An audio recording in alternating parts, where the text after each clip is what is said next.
ocorreu. Desde que existem as civilizações 10 mil anos atrás, nunca a temperatura global chegou a 1,5 graus. Todos os eventos extremos estão batendo recordes. As ondas de calor que estão levando a mais de 150 mil mortes por ano, as secas, os incêndios florestais, chuvas excessivas, as rajadas de vento, tudo isso explodiu. A ciência já vem dizendo há mais de 30 anos que se a gente chegasse a 1,5 graus, todos os eventos aumentariam exponencialmente. Então, a COP30 tem que ser uma COP muito importante de fazer com que os países reduzam rapidamente as emissões. A ciência já mostra impossível não deixar a temperatura passar de 1,5 graus. Ela vai passar em 5 a 10 anos permanentemente. Se a gente só zerar as emissões líquidas em 2040, nós vamos passar de 2 graus. Si pasamos de esa temperatura, ¿qué va a pasar? Nós chamamos ecocídio, um suicídio ecológico. Se chegamos a 2 graus, nós vamos fazer, por exemplo, muito dos pontos de não retorno, pontos de inflexão. O mais próximo são os recifes de corais. Passou de 1,5 graus, chegou a 2, extinção total. Amazônia, nós vamos perder a Amazônia se chegar a 2 graus e o desmatamento continuar. Derretimento dos mantos de gelo na Groenlândia e na Antártica Ocidental. Derretimento do solo congelado da Sibéria, no norte do Canadá, no Alasca, o permafrost. Então, se chegarmos e passarmos 2 graus, nós vamos levar o planeta para um suicídio ecológico. A temperatura vai chegar a 3, 4 graus em 2100. Essa COP tem que ser muito importante. Eu digo, a mais importante das 30 COP. Todos os países têm que concordar em acelerar muito a redução das emissões. Muchas gracias, profesor. Esta es la urgencia que tenemos en estas horas, en esta COP30. Ahí estábamos escuchando y leyendo también la traducción. ¿Quién era? ¿Sabes? ¿Quién era Nadia? Bien. Empecemos ahí. Saludemos. ¿Estamos ahí bien con los mix? Sí. Bueno, ¿quién era? ¿Sabes? Es un funcionario, un profesional, un científico, digamos, hablando un poco de las consecuencias del calentamiento global. Digamos. Ahí mismo, en el evento en el que en Belén, exactamente, sí. donde estuvo Belén como autoridad huarpe, ¿no? Donde, bueno, viajaron... Nadia se llama ella. ¿Qué dije yo? Belén. Belén Es el lugar, pero bueno, diga que soy amigo de Nadia, si no, bueno. Nadia, ¿y cuántos pueblos habían? ¿Representantes de cuántos pueblos? ¿Cómo fue el evento? Fue una COP que fue bastante extraña porque había muchas expectativas, porque Brasil iba a liderar las negociaciones. Brasil que viene imponiendo también una política climática y bueno, una de las pocas resistencias que tenemos últimamente. Y una Brasil que viene saliendo de Bolsonaro, ¿no? Sí, que provocó un daño terrible. No, y que una semana antes de la COP había tenido estos sucesos en Río donde habían asesinado a 150 personas en la calle, o sea, era bastante complicada. Uno de los lugares elegidos para hacer la COP fue Belén, que fue bastante contradictorio. Lula fue bastante criticado por la elección del lugar, porque es la entrada al Amazonas, y bueno, no estamos en el Amazonas propiamente dicho, pero es un lugar que tiene una pobreza muy extrema, y era un poco lo que él quería mostrarle al mundo. Sin embargo, como participan delegaciones de todo el mundo, muchos por cuestiones de seguridad no participaron. Y otros, por cuestiones ideológicas, como nuestro país, enviaron una comisión súper paupérrima. Y, por ejemplo, Argentina envió una comisión de 5 personas para negociaciones que son durante 2 semanas, cada 1 hora hay un encuentro distinto. O sea, es algo insuficiente. Las personas que fueron en nombre del gobierno son personas que no estaban preparadas para llevar este tipo de discusiones. Uh-huh. Porque lo que se discute acá es la transición energética, son los programas que van al Fondo del Medio Ambiente Mundial para el cambio climático. Ujú. Qué sé yo, la forestación de la circunvalación se hizo con parte de esos fondos, por ejemplo. Pues a la gente a veces les cuesta un poco dimensionar qué significa todo esto, o no se hablan de estas cosas. Sí, parece una cosa lejana. Parece ¿no? una cosa lejana y que Y no lo- tiene y lo- importancia. y los créditos y las ayudas que se hacen en nombre de las comunidades originarias muchas veces, ¿no?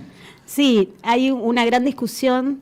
Esta fue la COP en la que participaron acreditados aproximadamente 900 dirigentes de pueblos indígenas. Ujú. Es en la que más participación Hubo. indígena hubo, Ujú. si bien fue insuficiente, porque los primeros comunicados oficiales incluso decían que iba a haber 3.000 participantes acreditados, y un poco algunos de los problemas que hubo, bueno, que seguramente vieron en esos días las imágenes de los amazónicos entrando, Sí. rompiendo la entrada, y las protestas que se hicieron. Hubieron muchas protestas desde el primer día casi hasta el final, de distintos sectores. Los pueblos indígenas eran uno de ellos. Las protestas se daban porque, bueno, hay algunos proyectos de nacionalizar cierta parte de los combustibles, Ujú. de empezar la explotación en la Amazonas, la exploración de proyectos de Petrobras para la extracción de petróleo. Las comunidades lo que estaban reclamando era que no habían sido consultadas para eso.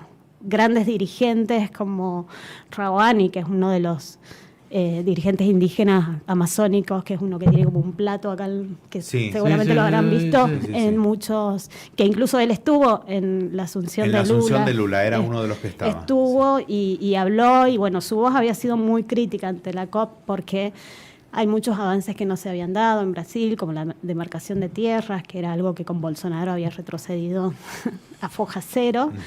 Y el compromiso de Lula al crear un Ministerio de Pueblos Indígenas, que es uno de los pocos que hay, o creo que es el único que hay en América Latina, tenía como política esto. Y acaba de anunciar los fondos para la posibilidad de generar unas universidades indígenas y Sí. una universidad deportiva. Sí, incluso también en esta COP una de las cosas que salió fue un fondo que es el TFF, que es un fondo que se va a utilizar para reforestar cierta parte del Amazonas que se quemó hace como 3, 4 Sí. años. También, bueno, la importancia de la negociación de las comunidades indígenas que participaron ahí era también como estos fondos mundiales, porque acá no se habló, supuestamente esta COP tenía una hoja de ruta y Brasil pensó que iba a poder ponerla en discusión, que es algo que hace mucho tiempo se vienen trabajando en este tipo de encuentros, que es la transición de empezar a dejar los combustibles fósiles.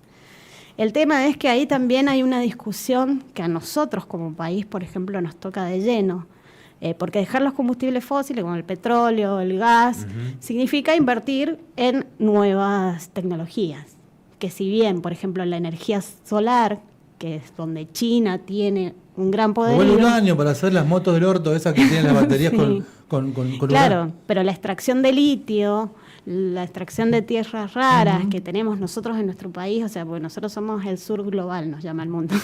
O sea, somos lo que no tenemos plata, pero tenemos todo un montón de riquezas Sí. que con gobiernos como el que tenemos ahora las vamos a entregar, pero sin ni siquiera No, sin nada. fijarnos a quién. Estabas hablando Es como- de esta cuestión del cambio energético, digamos, ¿no? De esta transición energética. Y estabas diciendo algo sobre los paneles solares, digamos. ¿Qué sucede con esa inversión o con esa conversión de combustibles fósiles a solares? Y primero es que solares o a eólicos, sí, a es una energías alternativa, alternativas, es sí. una alternativa válida. El tema es, bueno, la cantidad de tierra que ocupa poner una planta. Nosotros Ajá. acá en San Juan tenemos casi 5, creo que son Sí, ahora, sí, y hay un sí. proyecto de hacer 21. Sí. Pero también, ¿qué condiciones damos? Por ejemplo, los que están acá en Uyum se hicieron a través de préstamos, se hacen a través de fideicomisos, y el país pone esas tierras como garantía. Ujú. Entonces, esas empresas, si después el Estado no les paga lo que les tiene que pagar por la producción de esa energía, se pueden quedar con esas tierras.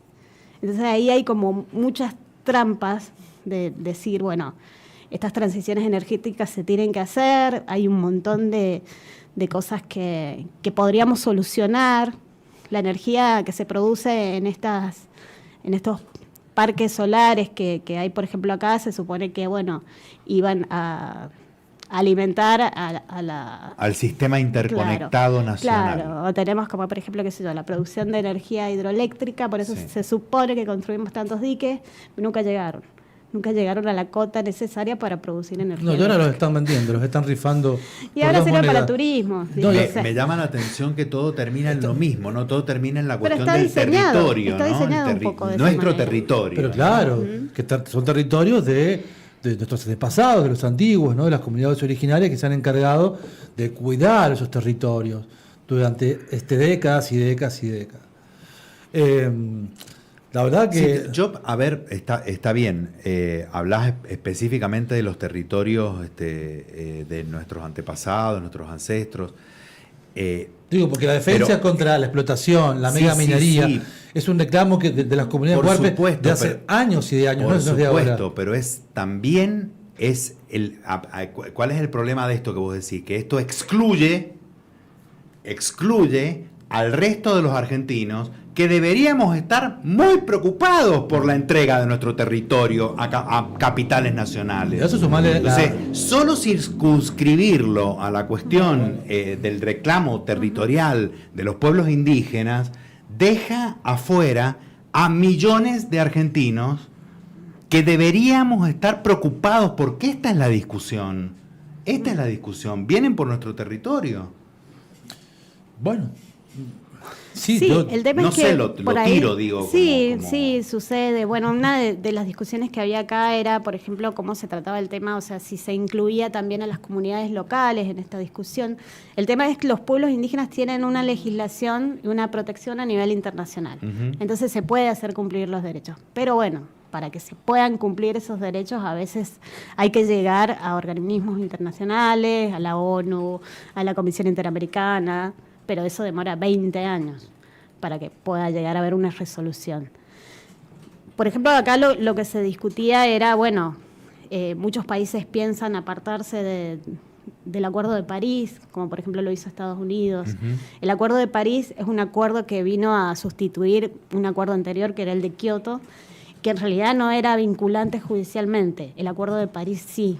Entonces, y lo interesante del Acuerdo de París, y que todos los países, incluso Argentina, suscribe al Acuerdo de París, era la protección de los defensores ambientales, junto con el Acuerdo de Escazú, o sea que no se puede matar a cualquiera, o sea que tiene que haber una pena, que hay una pena internacional, que el país paga una multa, también por las contaminaciones que se dan, y hay un montón de regulaciones que debe hacer, y lo interesante de este Acuerdo de París es que, a diferencia de todas las normas internacionales, en vez de venir desde arriba para abajo y bajar como una línea a la cual hay que adaptar, lo interesante es que los países son los que elaboran su propia planificación para decir, bueno, nosotros, como decía el video al principio que veíamos, vamos a bajar las emisiones de carbono de esta manera, o sea, vamos a respetar. Argentina en un momento pensó como...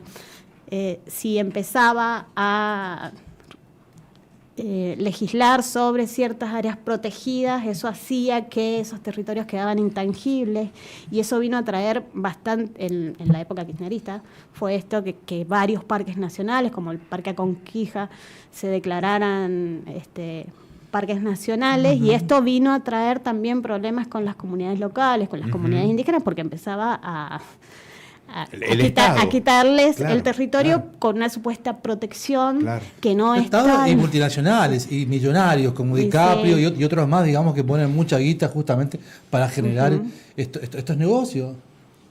Sí. Y nosotros tenemos, bueno, con la regulación del RIG y con todo lo que está sucediendo, o sea, y la falta de regulación, o sea, estos días lo pudimos ver. Lo pudimos ver con los análisis de los peces muertos en Hachal. O sea, Bueno, una ley de glaciares que le están a punto de destrozar, de romper, donde dice mi ley que, bueno, que serán las provincias quienes tendrán que elegir. Bueno, Che, y no estamos un poco fritos con el asunto de que sea cada país el que decide cuál es su política medioambiental? Y en realidad esto es como... Digo, en la Argentina, Y por lo bueno, menos en en la este Argentina momento, el ¿no? secretario de Ambiente, o sea, no tenemos ni siquiera un ministerio, el secretario de Ambiente es Scioli. Y el subsecretario de Ambiente es Fernando Brum. Fernando Brum era el vicepresidente del INAI, que es el Instituto Nacional de Asuntos Indígenas. ¿Existe todavía no? ¿Existe? Sí, ¿Sigue existiendo? sí, sigue existiendo. Sigue Sí, existiendo. pero vaciado, digamos. Sigue existiendo Nunca- Sí, bueno. vaciado, como, Bueno, nunca- como ha sucedido con tantos otros nunca le institutos. pusieron tanta onda, digamos, ¿no? Todos los gobiernos, algunos le dieron más bola que otros. Bueno, pero viene siendo vaciado, digamos, desde hace mucho tiempo, como un montón de organismos, ¿no? Que funcionaban, digamos, ¿no? Por lo menos estaban al tanto de lo que pasaba en los territorios. Ahora, Por lo olvídate. menos había un lugar del Estado que canalizaba Una- de algún claro, modo un la pedido, una discusión. demanda, claro. La discusión, al Sí. menos la discusión, ¿no? Por lo menos registraba las comunidades, que es una de las funciones básicas que tiene, y hoy no lo está haciendo, le pasó esa potestad a las provincias. Nosotros desde hace 2 años que San Juan firmó el convenio para registrar en la provincia a las comunidades y todavía no hay un protocolo para seguir para eso. Todavía no se sabe ni siquiera qué dependencia lo va a hacer, si se va a hacer por personería jurídica, por desarrollo humano o capital humano, como sea ahora. No se sabe. Y tienen contacto las comunidades con la gente del INAI? INAI es, ¿no? Sí. Sí. Hay 2 representantes. Hay de nuevas la autoridades, bueno, Nadia provincia. fue representante Sí. durante muchos años y hubo una elección y vieron dos Sí, nuevos. hubo una elección. Pero y el representante del Estado, digo. No, de las comunidades. el representante de las comunidades se reúne cada 3 meses para diseñar las políticas públicas, supuestamente. Es el reglamento, no sucede así.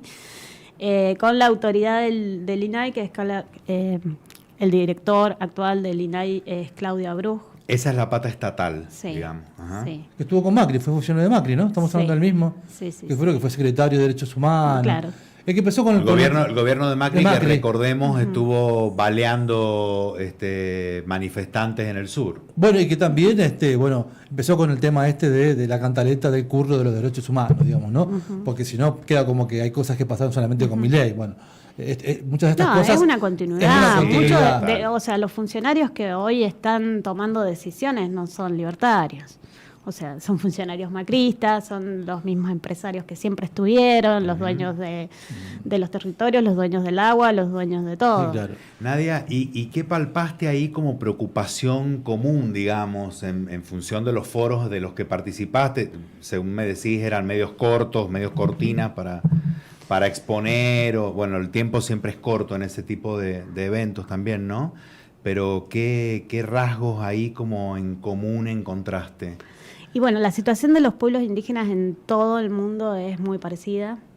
Son los que están poniendo los territorios, o sea, tanto los del Pacífico como los de África, como nosotros.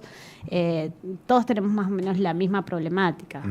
Que tenemos los conocimientos tradicionales. Por ejemplo, en uno de los discursos que se dio en uno de los foros indígenas, uno decía, un representante del Amazonas, decía, nuestra medicina sirve para curar. Entonces, es la gran diferencia que tenemos con la medicina occidental. Entonces, nunca van a reconocer ni nuestras medicinas, ni nuestra forma de manejar el territorio o de gobernar el territorio.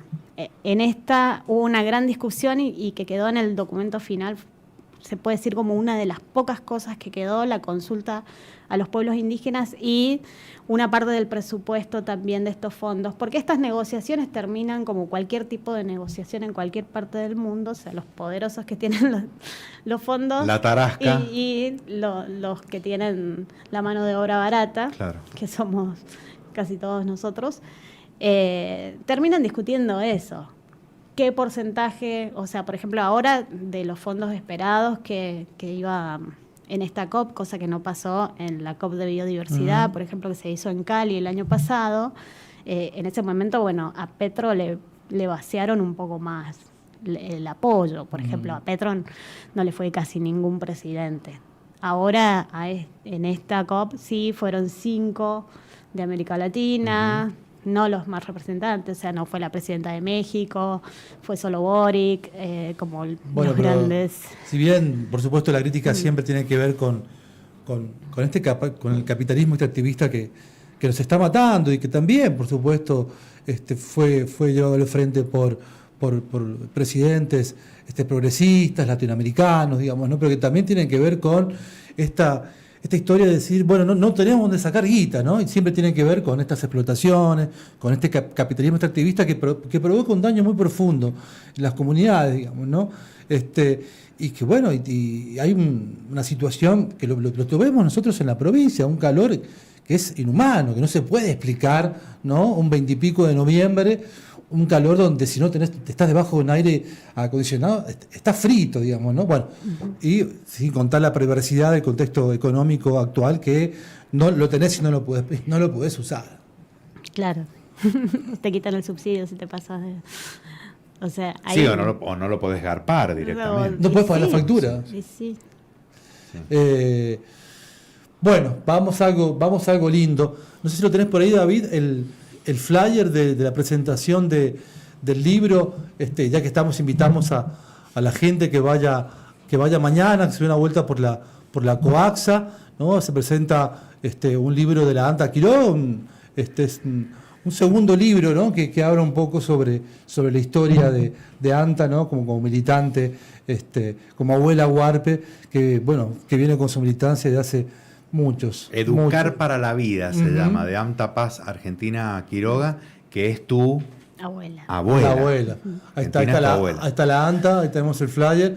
Bueno, mañana contame un poco más y bueno, y le contamos. Contanos sobre el libro, que obviamente lo has leído. Sí.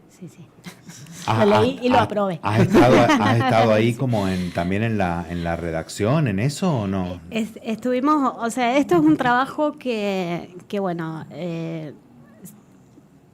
hace más de 30 años nuestra labor, en realidad como comunidad, somos la primera comunidad que se organizó y que tuvo que salir a decirle a los sanjuaninos. Jurídica acá en la provincia de San Juan. Y en la zona centro, en realidad, del país. O sea, era como decir, bueno, acá estamos, o sea, no estamos extintos hace 200 años.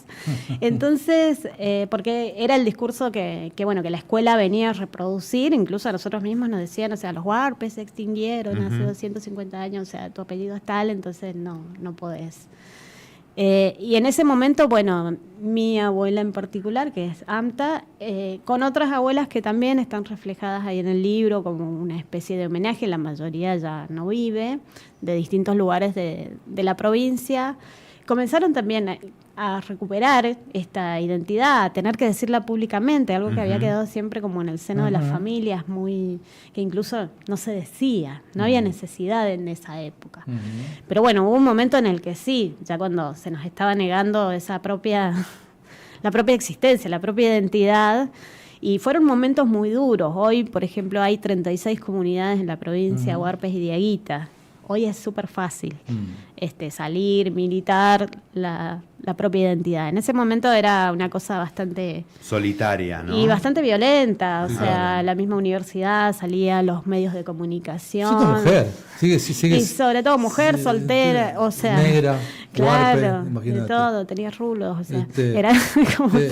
Che, ¿y por qué no se decía? Porque no existía la necesidad, o sea, vos sabías lo que eras y venías y bueno, no era que vos tenías que demostrar o que decir, o sea, había prácticas que las hacías en tu casa o con tu familia o cosas que eran tan naturales que no había necesidad de decirlo. Porque aparte tampoco había una negación tan grande, pero más o menos en la época, y eso es lo interesante que tiene este libro, o sea, el recorrido que se le ha tratado de dar es también... un poco mostrar lo que pasaba en la década del 90, porque es donde ahí hubo una cuestión cultural, social, con este neoliberalismo que volvía a decirnos que bueno, que todo lo que había acá no servía y que todo lo bueno venía de afuera, incluso nuestras propias raíces. Entonces, en ese momento también se estaban dando algunos cambios en la ley de educación, entonces esa fue una necesidad y bueno, había sido el levantamiento zapatista en ese momento, o sea, el tema estaba... El único gesto un poco- progresista de Menem, ¿no?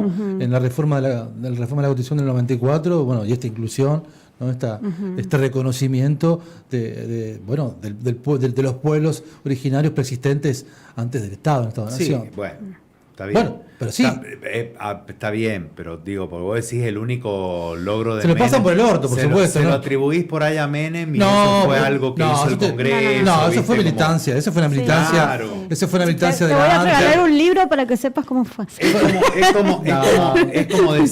como decir Claro. que, pero déjame. Estoy hablando de política, No, no, de hecho Es como decir político. que Menem hizo claro. la ley No. del teatro que se la debemos a Menem. La vetó 3 veces, fue durante su gobierno, y sí, porque ocupó Sí, sí. 10 años de la historia de este país, digamos, ¿no? Pero no es que lo hizo él. No, por supuesto no. Tengo los peores recuerdos Se de Menem. reformó la Constitución en Sí. el 94 mientras él era presidente. Pero Sí, se sí. reformó para que él pudiera tener otro periodo. Exactamente. O sea, Sí. entonces ahí, bueno, esto está relatado en el libro. Los pueblos indígenas se autoconvocaron. Claro. Hubo 300 participantes, se autoconvocaron, o sea, dormían en la puerta. Estuvieron 3 meses discutiendo ese artículo y bueno, y cabildeando a los constituyentes para que se puedan, Sí, claro.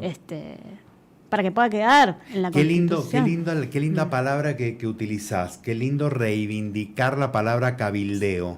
Qué importante es el cabildeo, ¿no? Qué importante es ir a llevar la palabra, ir a explicar, ir a decir casa por casa, juntarse con las autoridades que hay que juntarse, hacer las peticiones pertinentes, digamos, ¿no? Es una tarea social como importantísima. Y entonces en ese momento se reúnen y piensan que ahí hay algo, digamos, que hay que Había que reclamar. reformarlo. La Constitución, la única referencia que tenían los pueblos indígenas hasta ese momento, al año 1994, era que había que conservar la frontera con el indio y convertirlo a la religión católica. Claro. Era la única referencia que hacían los pueblos indígenas. A partir de ahí se incorpora la educación intercultural bilingüe, la gestión territorial y sobre sus recursos de los pueblos indígenas, más allá de reconocer la preexistencia Sí, claro. étnica. Qué importante el testimonio de Argentina, ¿no? En toda esa Anta historia y tan de- reciente. Claro. De Anta y de Iligüe, ¿no? Iligüe que fue tía de Nadia, ¿no? Hija de Argentina también, que estuvo presente. Y ¿no? fue la única constitución, o sea, Constitución. la única delegación de una sola persona. Que estuvo ahí en representación, bueno, por la lucha de muchas abuelas, digamos, durante años. Pero bueno, recordemos mañana, ¿a qué hora? Mañana a Es las la presentación del libro. 19 horas en el ¿A dónde? Espacio de la Cultura Ancestral, la Avenida Libertador y Belgrano. Ahí atrás de la Plaza Madre Universal, la famosa Plaza Madre Universal, justo en la parte de atrás, ahí está la Coaxa, a las 19 la presentación del libro de la ANTA. Bueno, ¿Y cómo está Argentina? Está muy bien. Hace un mes llegó de Venezuela, está esperando que ustedes quieran escuchar ella está mejor, el relato. ella está mejor que todos nosotros. esa Se hizo pobreza. el congreso sobre la madre tierra en Venezuela y bueno, ella participó, tiene 87 años, pero tiene Wow, más vida 87 que años. Bueno, sí, cualquiera de doy- nosotros. doy fe. Y un poco lo interesante de presentar, y por eso estamos tan contentos, o sea, este libro todavía no lo presentamos y ya vendimos la primera edición completa. Es un libro que se autogestionó. A través y entonces en estos tiempos donde bueno nos quieren hacer creer que todos somos emprendedores es dificilísimo. Entonces en épocas donde nadie lee, donde nadie parece que tiene una idea, donde estamos viendo diputados que llevan un hombre magnetizado o sea, Increíble, boludo. son cosas que vos decís, bueno, la realidad está superando la ficción ampliamente. y estamos viviendo en este mundo y bueno, veíamos esta posibilidad como un poco reagruparnos y decir, bueno, hablemos de cosas distintas y pensemos otra cosa porque si no, no estamos tan vencidos. Total. Porque si no nos volvemos locos, Sí, nos claro. ponemos... vos recién decías lo importante de cabildear, o sea, nosotros vemos esos impresentables que están en la mal llamada honorable Cámara de Diputados Sí, y tal cual, Senadores. una calidad. Y bueno, pero estamos todos como Paupérrima. mirando... Sí, como sí, sí. espectadores, o sea, como que no hay nada para hacer. Sí, y sí, la sí. verdad que, bueno, hay mucha gente que los puso, pero bueno, si hay que sacarlos, hay que sacarlos. O sea, Claro. porque hay cosas que no se pueden permitir. Ni tampoco podemos ir nosotros siempre a ser el candidato de porque no hay nadie mejor. O sea, no, tiene que haber y las discusiones se tienen que dar y un poco el Tal proyecto cual. Educar para la Vida es un poco esto, o sea, empezar a poner un poco de ideas en la cabeza de la gente y de decir, bueno, existe fuera de la política y fuera de todo esto y de las redes, un poco de vida. Mirá, y la presentación del libro es abierta a Es abierta quien quiera ir. a quien quiera ir, sí. Buenísimo. Si quienes nos están escuchando no la conocen a AMTA Argentina Quiroga, AMTA Paz Argentina Quiroga, vayan a conocerla, porque es un personaje entrañable. Y nada, y me parece que está buenísimo recoger su testimonio, porque forma parte de una historia reciente, de una lucha reciente, de un movimiento social, ¿no? Porque viste lo que pasa también con el neoliberalismo y las derechas. Apenas los movimientos sociales no tienen el fervor que tenían en sus comienzos, los dan por aniquilados, los dan como perdidos, ¿no? Forma parte del mecanismo. Es lo que está pasando justamente ahora. Y nada, me parece que hay que reivindicarlos y hay que ponerlos hay que ponerlos en valor con esto, con el testimonio, con la memoria de lo que se hizo. Claro. ¿No? No, y que he podido ella ver, o sea, con la edad que tiene, o sea, ciertos cambios que nosotros no los hemos visto, o sea, muchos de nosotros hemos nacido en democracia, o sea, Claro. y entonces desde esa verdadera batalla cultural que se ha ido dando a través del tiempo en las distintas organizaciones, el testimonio y que todavía se pueda seguir cosechando de esas semillitas que se sembraron hace tanto tiempo es bastante importante.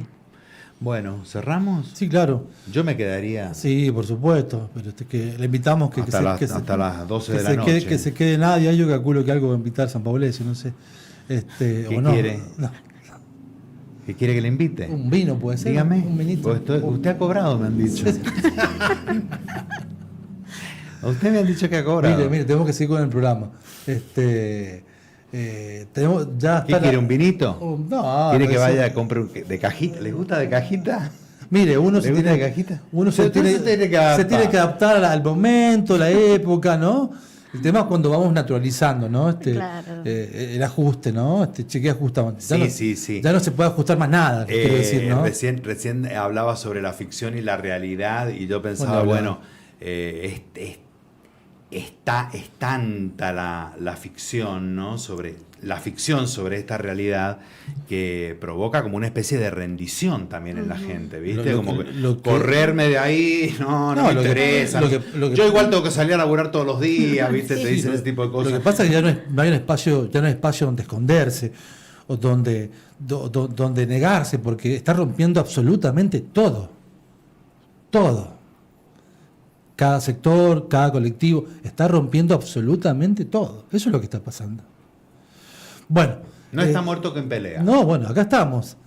Acá o estamos. dicho de otro modo, todo lo que dijo antes Italia. Claro. Todo lo que dijo antes. Estamos un viernes a las 10 de la noche acá haciendo esto que hacemos, digamos, ¿no? Así que algún rebote habrá de todo esto. Bueno, Nadia, gracias por venir y estás invitada cuando quieras. Sabes que nos encanta charlar contigo. Bueno, muchas gracias.